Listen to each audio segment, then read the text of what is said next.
Hey guys, and welcome back to my channel. After a really long period of not posting any videos due to a personal health problem, I am back. I think the last time I posted a video was July of 2024, and then something happened to me in September and I was completely affected in my life. I've rebounded, I've bounced back, got my stuff together, and I thought I really want to be posting videos again. I just haven't been doing any mods to my bikes, my cars. Just took a chunk out of my life, and yeah, so I just wanted to get back into modding this bike and to be able to upload content and just be back to the way that I was. So here's my bike, pretty much, I guess, where it left off with my last uploaded video. I had bought a couple of mirrors to try, but ended up going back to the Fenrir mirrors. I ended up taking off and on the Motorzar visor and just sort of liking the appearance without even riding it. It's just sort of sat at home. My bike, because it only got started a couple of times over the last year, got a flat battery. So out came the flat battery. I bought a lithium battery, and I might have a photo of it. But I changed it, put it in, went for a couple of short rides recently, and then put the bike away again, and then found out that the new battery went flat. And it appears as though there's something happening with the quad lock charger that I've got for my bike. So I read in the notes that it still draws even when it's on auto mode. So when the bike's off, it's supposed to cut off, any sort of draw at 12.5 volts, but for some reason it's still drawing. So at some stage in the next week or so, I've got to pull out the USB wiring, just make sure it's not frayed or heated from being near the engine or something, and just figure out what's going on there. So right now I can't even start my bike because the lithium battery's gone flat. So I need to jump start it, get it above probably, 13 volts, and then be able to trickle charge it for an hour or two. But anyway, what's happened to the bike? I've recently ordered some parts for the bike. 2 of the parts have arrived. In this video, I'm just going to be installing one. So what I've done is, again, I've purchased through WeBike Japan. And as you can see here, I've purchased a Triton Blue recent model, so late model fairing for the headlight, so headlight surround. It does come with a couple of yellow and white stickers, which I don't like, so I'll be peeling them off. Here is the part number. If you have seen my video where you can have a look about how to buy OEM parts from this website, a few videos back in my channel, you'll see that how to do that. And depending on what year you look at, if you look at a recent model year, you'll be able to find just this part number independently. Whereas if you're looking at the old model bikes, for some reason it doesn't differentiate and give you a part number just for this surround, and it seems to give you a price for what is the whole headlight assembly, which ends up being quite dear. So I can't remember how much this was, $200 or $300 delivered. I think it was 200 and something. Whereas if you can't find this particular part number, which is this color, which is indicated by the YSF at the end, then what happens is you pay something like $750 or so, which probably would have been like $800 or $900 delivered for the whole headlight. So everything, the surround, this plastic piece, and I think it's, this as well. But in any case, the reason why I've ordered this is because you've probably seen on my channel before. I know it's probably been about a year since you've seen me uploading, but I do like the 2018 color scheme the most. But of course I didn't want to buy a 2018 model old bike, which would have had some mechanical issues to sort of bear on my mind, which I really didn't need. So if you've been watching my channel, you would have known that I purchased a grey and black 2022 model. I could not find a blue late year model one in my area. So I had to get this one purchased from Sydney, got it shipped here for a really good price. And then I ended up buying the colored OEM parts from WeBike Japan and just making it my own build. I do like that it's got the blue wheels, but the blue does not match the OEM Triton blue. So it is a darker blue on the wheel compared to that. I'm not really sure if I would ever buy the wheels, but I think I may end up just getting the wheels painted at some stage in the future if I really, really want to. I do sort of prefer the black better than the blue, so who knows. But in any case, I have uploaded a video before showing how to disassemble the headlight, etc., and adjust it and whatnot. But I thought, I just want to be uploading again. I'm going to take everything off here. So that's the motors visor, and yeah, just disassembling it, getting this black OEM black surround off and putting the blue one off and removing the decals. At that point in time, the color scheme will be the same as a 2018. Now, another thing I've ordered, but it hasn't arrived yet, and I could not get this part in the OEM gloss black from WeBike Japan because this part is actually discontinued from Suzuki. So it's very hard to get. You can only get parts for it that are in stock in dealerships across the world. So I guess this is a sign of the times that even though this bike is now discontinued as of, who knows, about a year ago or so, 2 years ago, they're now not making some parts for the bike anymore. Given that this was an optional part and that you do get a seat, most people won't convert this to a single seat. In Australia, if you do go to single seat, you can get yourself a discount, at least in Queensland where I live, for single seat registration as opposed to having a passenger, a pavilion as we call it. But in any case, the reason why I bought it is because even though I'd bought this carbon dipped version, so it's not a carbon, it is plastic. A lot of the parts on this part are just dipped. They're not actually genuine carbon like my rear hugger.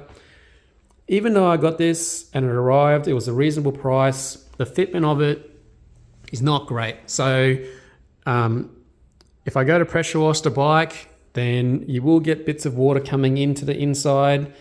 I've been good with it and kept it dry, whatnot. But you can see here on the back that there's a raise. And in order to make this fit right, I had to put some rubber washers in it, and I just wasn't happy with it overall. So I have bought the genuine part. It is coming from Texas in America. And, when parts come from America to Australia, they take quite a while, over a month. So it's not 3-day service like EMS Japan, but it's on the way. I found it. I got it off eBay.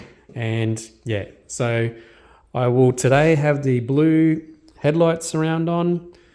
Within the next few weeks or so, I'll have the gloss black genuine seat cowl. And that will finish the aero for the bike. So I have actually purchased a 16 turn engine sprocket. So I'm only changing down from 17 to 16 on the front. And a lot of people in the Facebook groups have said the bike comes alive when you do that. Obviously that's because the bike's more zippier. I'm not riding this bike for top speed, so I'm just using it as a commuter, getting to work, and it's a really nice looking bike, and so I just want it to just have a little bit more pep down low. So the third thing I've bought for the bike is from WeBike Japan. Again, I've bought some Babyface frame sliders. So I've got Babyface ones here on the front wheel, but these ones here are quite long. I bought them from Ali, I think, at the beginning of the build because I had a similar set on my Honda Rebel, but they do actually come out quite far. If you can have a look there. So when lane filtering, you can see that they do actually come out past the end of the stock handlebars. So those bar ends on the end. I did buy some other ones to replace and make them shorter. But when I did actually put different mirrors on the bike, so some bar end mirrors, I found that they vibrated, and of course that's a common thing that you see in the groups. So these Fenrir ones are perfect. They're in a really good position. I think they look good. I just wanted to see what it looked like with bar end mirrors, but I didn't end up liking it at all. So I really like this style the best. So yeah, so the Babyface ones are 90mm, so they're shorter.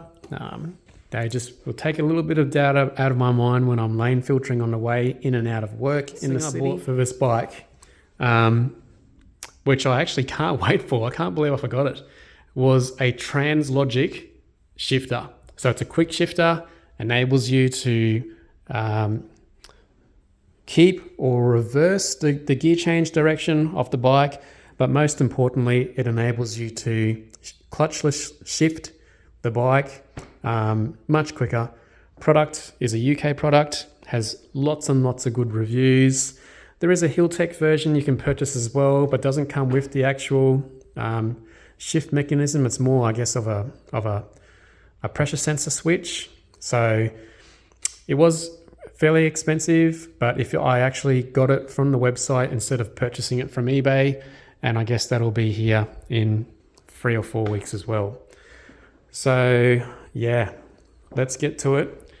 I'm going to start off by removing these 4 small bolts for the visor, and then let's have a look at what's underneath. Okay, so I've undone the 4 bolts, and then these 2 bolts here. This is a, what would you call this? It's kind of like the equivalent of the OEM top for the headlight, but it's used because the OEM top doesn't have these 4 bolt holes here for that visor to connect to. So the next thing we're going to do is undo these 2 bolts and then push out the 2 plastic push pin clips that are here and on the other side, which will enable us to drop the headlight down. Alright, so now that those 2 bolts are out and the 2 push pin clips are out, so that's what the push pin clip looks like. Next step is to disconnect the cable that is here, and this one for the main riding light. I'll need 2 hands. Okay, so I've pulled that one out from there, and then this part can just lift up. You can see here that there's a rounded knob on either side that just sits into this half moon cup, and then the headlight is out. So we'll take out this one from the bag and just show you what we're looking at now. Okay, so here's the back of the headlight surround. As you can see, there's 1, 2, 3, 4, 5 Phillips head screws to remove, and once you do that, you can pop the headlight surround off and then just put this new one on. Before we do that though, there is a heat decal that goes in. I believe it sits here, so let's just get to that. Alright, so as you can see, I've removed those 5 Phillips head screws, and then here is the decal that sits there. So this is the decal here. As you can see, it's just sticky tape with some chrome. It's just to try and stop some heat transfer so that the paint, I guess, won't bubble on there. But that is the part number you can order. Maybe it was like just a couple of bucks. It was very cheap. So I'm just going to remove that, place it on this blue one, just the same as this, and then I'm going to screw this headlight back on with the surround. Okay, so here's the decal installed. Okay, so I've just forgot that I have to get the surround. So this is a carbon version of the factory version, but I need to slide. It's just 2 pieces of plastic here. You just have to slide this back on both sides and then push this part out. And you need that to complete the look, but also it includes in there a part that is used to enable you to screw down this part here. Okay, so here's that part that's been removed. As you can see, it's got a threaded insert part there that 2 of the 5 screws has to bolt into.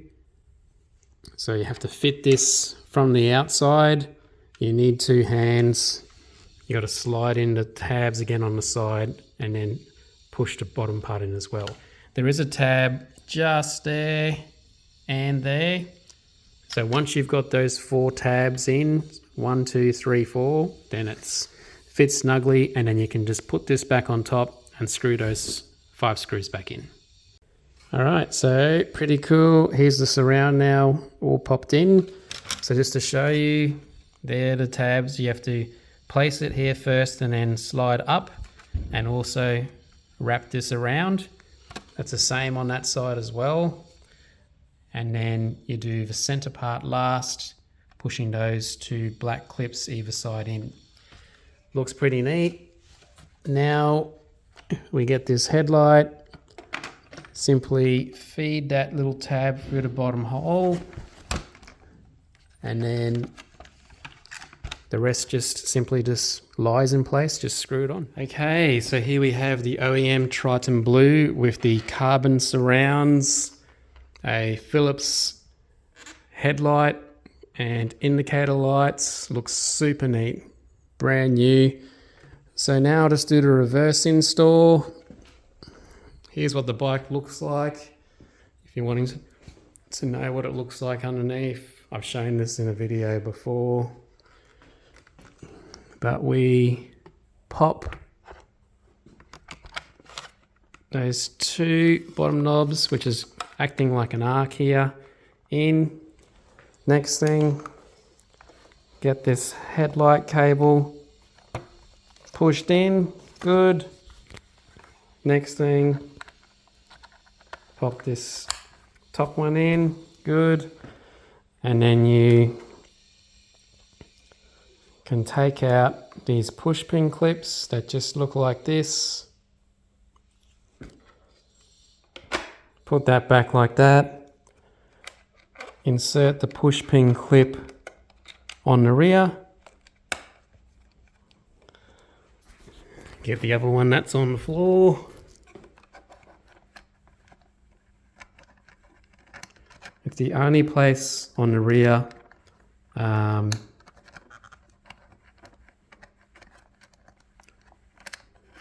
put the insert in. Once you've got the 2 push pin clips in, next step is you just hand tighten these 2 grey bolts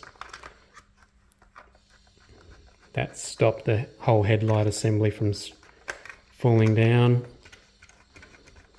Just get the thread right. Then just get a wrench. Nice and simple. It doesn't need much torque at all. So that's done. Next step is you would then put your, if you've got no visor, you would just simply pop your top cover back on that has this white clip, and the 2 screws here, and you'll be done. If you've got a visor, you're going to have something like this where it's acts like the top hat, I guess you could call it. Push the bottom part in, align these screws in, hand tighten and fasten. Okay, so now that I've got these 4 bolts in, here's what the bike looks like with the new blue fairing for the headlight. Looks really nice, matches to the rest of a Triton Blue that is on the bike. Super nice. So the next thing I'm going to do is remove these decals. So this is 1 decal piece here, same on the other side, because I don't like the yellow look on the bike.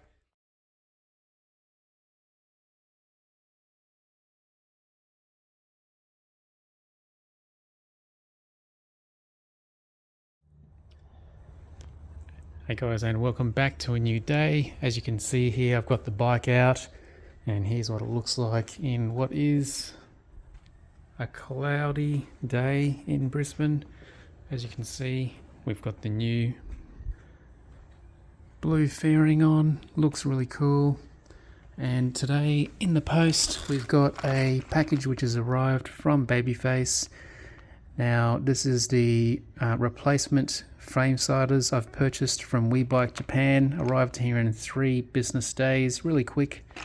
And the reason why I've purchased this is because the ones I'd purchased at the beginning of the build as a cheap set are really quite wide. So if you have a look at that, it's actually quite wide, and I just wanted to have some confidence when lane filtering, but also have some protection with a good quality part from Japan. Okay, so just broken this off with 2. So in here it's an M8 bolt, just got the impact wrench.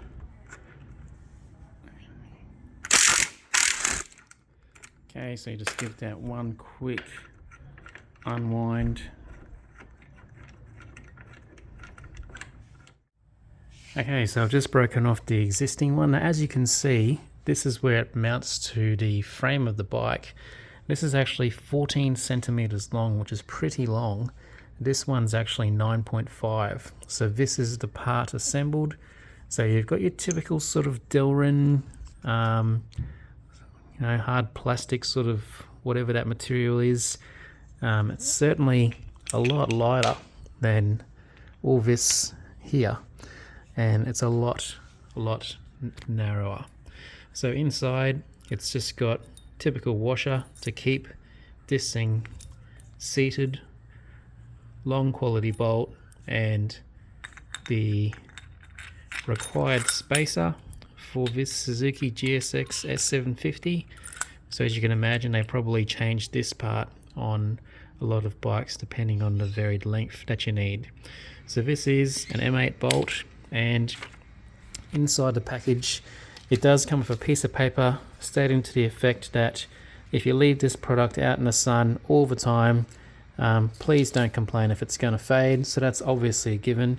As you can see here on the existing one, had the bike for how long now? A year and a half. It does fade when it's in the sun. You can obviously put some protective products on here to try and stop that, but it does say try and store it in the shade if you can.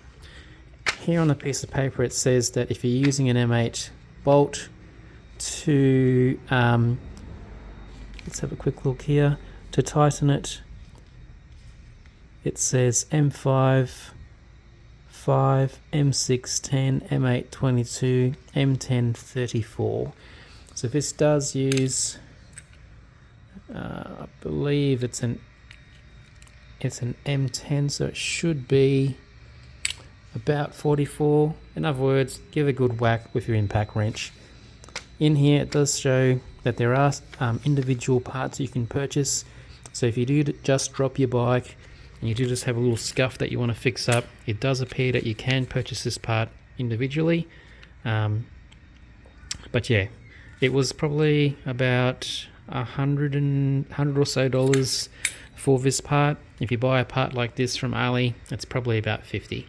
So take from that what you will, but I think it's time to treat my bike, my Japanese bike, with some more Japanese parts. Okay, so I've just done the thing that I usually like to do, which is just to hand tighten the bolt so that we don't screw up that thread with an impact wrench. It's a very fine fit to the fairing, but yeah, it's exactly the right spacing. So it doesn't hit. It does give you about 2 to 3 mil. Hopefully that's coming up on camera. And yeah, so I'll just leave that hand tightened for now, but let's just have a look at the difference. Look at that. Way shorter. Appearance on the bike is really cool, but yeah, just gives me some confidence that I'm not going to be bumping the side of a car.